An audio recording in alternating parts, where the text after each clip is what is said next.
Selamat pagi, saudaraku seiman dalam Kristus. Marilah kita siapkan hati dan pikiran kita untuk mendengarkan firman Tuhan.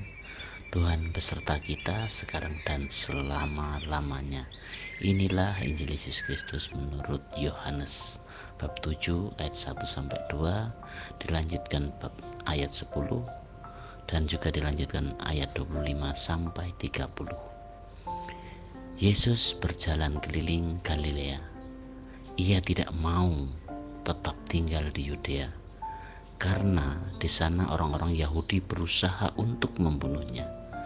Ketika itu sudah dekat hari raya orang Yahudi, yaitu hari raya Pondok Daun. Tetapi sesudah saudara-saudara Yesus berangkat ke pesta itu, ia pergi juga ke situ. Tidak terang-terangan, tetapi diam-diam. Beberapa orang Yerusalem berkata, "Bukankah dia ini yang mereka mau bunuh? Dan lihatlah, ia berbicara dengan leluasa dan mereka tidak mengatakan apa-apa kepadanya. Mungkinkah pemimpin kita benar-benar sudah tahu bahwa ia adalah Kristus? Tetapi tentang orang ini kita tahu dari mana asalnya. Tetapi bila mana Kristus datang, tidak ada seorang pun yang tahu dari mana asalnya." Waktu Yesus mengajar di Bait Allah, ia berseru, "Memang aku kamu kenal dan kamu tahu dari mana asalku. Namun aku datang bukan atas kehendakku sendiri, tetapi aku diutus oleh Dia yang benar yang tidak kamu kenal. Aku kenal Dia, sebab aku datang dari Dia dan Dialah yang mengutus aku. Mereka berusaha menangkap Dia, tetapi tidak ada seorang pun yang menyentuh Dia, sebab saatnya belum tiba." Demikianlah sabda Tuhan. Terpujilah Kristus. Selamat pagi para sahabatku, sahabat suara hati, rekan muda, para selamarian dan pendengar dimanapun Anda berada. Dalam bacaan Injil hari ini, di mana orang-orang Yahudi semakin penasaran untuk menangkap dan juga membunuh Yesus. Mengapa mereka mau membunuh Yesus yang tidak melakukan kesalahan? Dalam bacaan pertama memberi jawaban atas pertanyaan ini. Dikatakan dalam bacaan pertama tentang rancangan orang fasik. Marilah kita menghadang orang yang baik, sebab bagi kita dia juga menjadi gangguan dan menentang pekerjaan kita.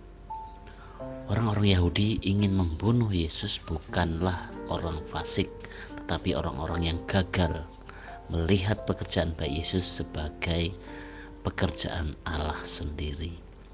Para sahabatku, sahabat suara hati, rekan muda dan para pendengar dimanapun Anda berada, nyatanya sungguh ironis bahwa Yesus yang mengajarkan keutamaan dan melakukan semua pekerjaan yang baik justru menjadi batu sandungan, menjadi hambatan bagi mereka. Rupanya ketaatan yang buta terhadap hukum dan ajaran agama membuat mata hati mereka tertutup bagi karya keselamatan Allah. Allah dapat bersabda lewat macam-macam orang dan macam-macam suatu peristiwa, bahkan tidak harus dia seorang nabi atau melalui peristiwa-peristiwa besar. Demikian juga dengan karya Allah dapat terwujud dalam segala cara. Kita sendiri tahu bahwa penghayatan iman yang sempit akan menghasilkan bencana yang tidak seharusnya terjadi bagi diri sendiri dan juga sesama kita. Betapa banyak orang yang tidak berdosa harus rela menderita bahkan mati oleh karena sempitnya penghayatan iman ini. Banyak contoh bagaimana orang dapat dengan tega menyengsarakan dan membunuh orang lain yang tanpa dosa dengan mengatasnamakan agama. Sungguh suatu kenyataan yang menyedihkan jika agama dijadikan alasan untuk saling menghancurkan antar sesama. Di dalam diri kita juga, dalam gereja kita masih ada bagian dari kita yang ingin mengunggulkan diri sampai hati untuk memfitnah, menghancurkan bagian dari kita sendiri, umat kita sendiri, yang hanya menonjolkan dirinya sendiri bahwa aku loh orang yang paling hebat, yang paling baik, aku yang selalu setia melayani dalam gereja. Tetapi itu hanya pelayanan secara lahiriah. Secara rohani mereka jauh dari Tuhan. Ingat saudaraku, para sahabatku, sahabat Suara Hati, rekan muda dan para pendengar dimanapun Anda berada, maka kita sebagai orang beriman Katolik, pengenalan akan Tuhan pun bukan sesuatu yang kita peroleh karena kata orang atau melalui pelajaran-pelajaran agama yang kita peroleh semasa di sekolah, tetapi berasal dari pengalaman yang kita alami sendiri dan melalui rahmat-Nya yang cuma-cuma untuk kita. Di dalam dunia pendidikan seringkali diajarkan dan diingatkan untuk bisa menjadi kabar keselamatan bagi rekan-rekan. Tapi dalam kenyataan hidup kita juga harus tahu bagaimana kita menjadi sumber keselamatan bagi orang lain. Kita tentunya akan lebih terbuka terhadap orang-orang yang dekat dengan kita, misalnya sahabat kita, daripada dengan mereka yang baru kita kenal. Demikian juga hendaknya hubungan kita dengan Tuhan. Kita hanya bisa lebih terbuka terhadap Tuhan dan segala rencananya terhadap kita jika kita sungguh mengenal dekat Allah kita. Dalam diri Yesus kita mengenal Allah yang begitu penuh kasih, sebagaimana manusia yang lemah dan tak berdaya.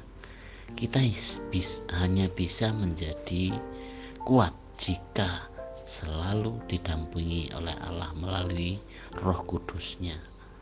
Maka baiklah kita untuk senantiasa membangun hubungan relasi yang dekat dengan Bapa, yang penuh dengan kasih, sehingga kita mampu menjadi pewarta kasih. Para sahabatku, sahabat Suara Hati, rekan muda dan para pendengar dimanapun Anda berada, pengertian akan yang benar pada orang beriman juga dapat menjadi pudar kalau hal itu kurang bergaul dengan benar. Jadi kalau kita bergaul, kita bersahabat dengan orang-orang yang tidak benar, semuanya itu akan menjadi pudar, karena kebenaran itu berasal dari Allah sendiri. Bukan terang kebenaran yang menghilang, tetapi perbuatan-perbuatan orang yang tidak benar yang bertentangan dengan kebenaran, sehingga mendorong kita jauh dari terang, masuk dalam dunia kegelapan. Kebenaran sudah jadi menakutkan karena menggugat, bahkan membuat orang lain tidak bahagia. Kalau kita masih mau dibangun oleh suara yang benar melalui Roh Kudus, kita pasti akan menjadi dan bertindak secara benar. Kita tentunya akan lebih terbuka terhadap orang yang dekat dengan Tuhan. Untuk itu, sebagai manusia yang lemah dan tak berdaya, kita akhirnya bisa bersandar pada kuasa-Nya, pada kuasa kebenaran Allah melalui firman Tuhan yang kita dengar, kita hayati dan kita laksanakan dalam kehidupan sehari-hari. Maka untuk itu hendaknya di masa Prapaskah ini kita selalu menjalin relasi yang baik agar kebenaran sungguh menerangi dalam setiap tutur kata, tindakan kita sehari-hari, sehingga kita bisa bertindak dengan benar. Marilah kita mengakhiri permohonan kita dengan berdoa. Dalam nama Bapa dan Putra dan Roh Kudus. Amin. Allah Bapa yang penuh kasih, ajarilah kami untuk dapat bersyukur setiap peristiwa yang kita alami dalam hidup ini, agar kami semakin merasakan cinta kasih-Mu yang tak terhingga, sehingga kami pun mampu menjadi kabar sukacita dan bisa memberikan kasih kepada semua orang yang kami jumpai dalam setiap kehidupan kami. Doa ini kami serahkan kepadamu Tuhan, dengan perantaraan Kristus Tuhan kami. Amin. Dalam nama Bapa dan Putra dan Roh Kudus.